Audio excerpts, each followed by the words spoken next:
Welcome back, boys and girls, ladies and gents. This is the Rucinski show. Gonna go over Joe Biden's speech, at least some of it. I'm not doing a deep dive on it. It'll hurt my head too much. It'll hurt all of y'all's heads too much. Just doesn't seem fair. Ever get into how good Tim Scott did? That was probably the best rebuttal I can remember seeing, at least in a very long time, to anything. In the State of the Union, there's always a rebuttal. Gretchen Whitmer didn't do too hot last year, but against Gretchen Whitmer. So, yeah. But just jump into it. You know, I do give him credit. He made it through. He did stammer a few times. And there were times where he just stopped in mid-word and carried on because he was messing it up. And that's okay. Everyone does that. It wasn't that horrific. Really though, everyone wearing a mask thing. Didn't we just go over this? Like everyone, if the vaccines really work, however, all these people have been vaccinated for forever, why were they all in there wearing masks? Why were they handing out masks to people that didn't bring masks? Why were there only 10 people pretty much allowed, comparatively, how many people could fit in that room? There might as well have been like a dozen people in there. That was really the big one that I got. Never mind how much he lied about everything, but there are only 10 people there. For how much, if the vaccines really work, that everyone should be allowed back in there. Shouldn't have just been a bunch of glad-handed, like, clap for him because he made it through a sentence people in there. That kind of weirded me out. When it comes to the vaccines, he could have at least mentioned Trump. For how much he's blaming him for everything else, he could have at least said, thank you for Operation Warp Speed, because, all these doses, because we wouldn't have any of these vaccines if it wasn't for Warp Speed. And, he wouldn't have been vaccinated. And I don't think he's actually had any of the ones that he's purchased himself as president.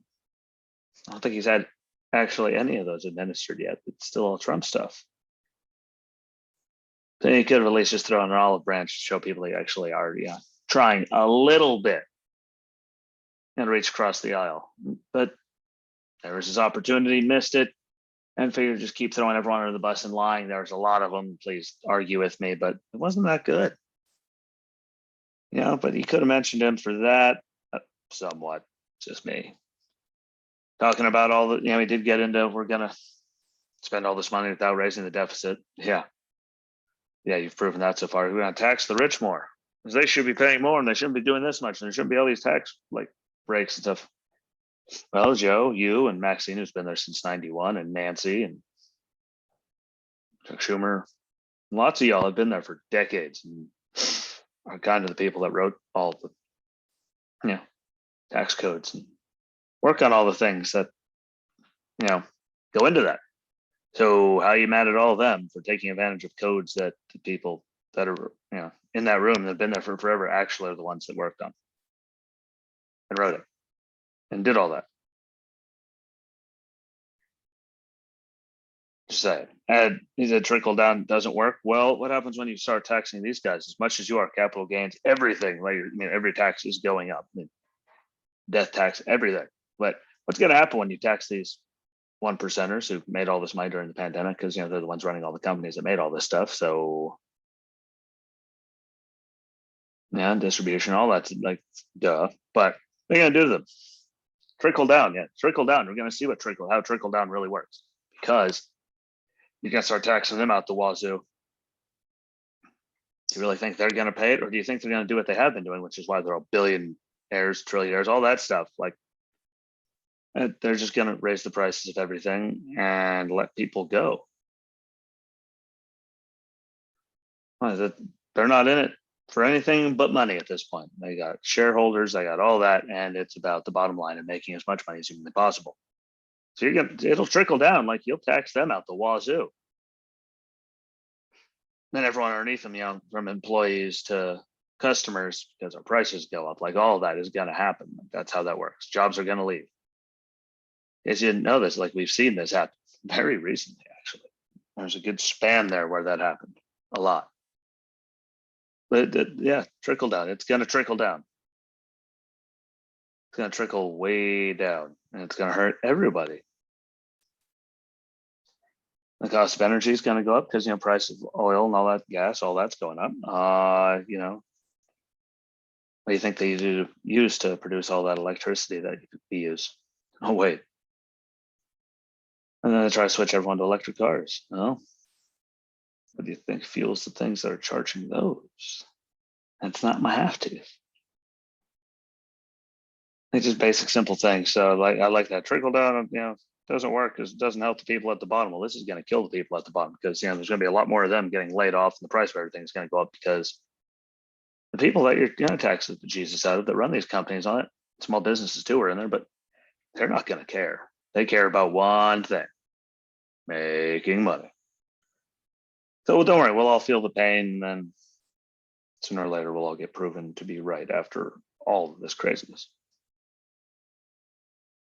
Then you can move on to not mentioning the border really at all, but they keep blaming, I mean, again, it was in there, but they keep blaming Trump, for everything, even though like these numbers are astronomically even higher than Trump's worst month. I mean, there's almost 200,000 people taken into custody just April alone.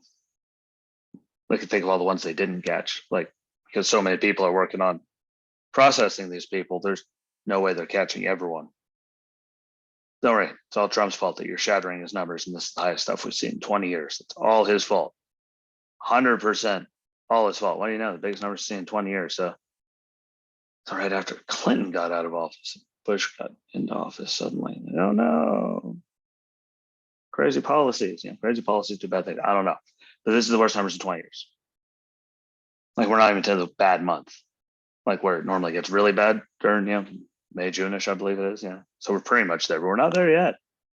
And it's just going to keep getting worse. And all they did was talk about how they're going to help the illegals that are already here, the dreamers, how we're going to keep letting these people in. And they didn't say anything good that helped America. I mean, I'm not trying to be a dick, but letting them all in, if they're not capable of taking care of themselves, it's just a burden on the American taxpayer.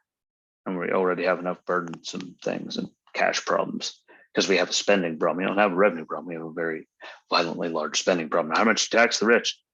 They're just going to affect the little guy because that's how it works, and everything's going to get worse. You're going to tax small businesses more, which they're already struggling enough. That doesn't help. I love how he just breezed through that and lied through his teeth to get through that thing. And again, who's surprised? But overall, I mean, only a few slips. All I have to say is all you people that Donald Trump slips when he's reading the teleprompter. Yeah, like Joe Biden slipped more last night than Trump did in 4 years. But that's another argument in itself. Now we're going to get to the real hero. I mean, Tim Scott. I mean, that was, you watch Whitmer's last year. That was garbage and abysmal. I think I didn't even not like her then. Now I barely knew anything about it. Even my buddy that lives in Michigan didn't tell me too much about it. And I heard it and I'm like, yeah, no. And I'm sure people on the left all think Tim Scott, didn't, but that was a hell of a speech. I mean, great tempo, pace was on there. He was on point. Like that was just great. Gave personal things, showed American exceptionalism. So where talked about how you could start down here and make it up here, being like a senator and stuff. Like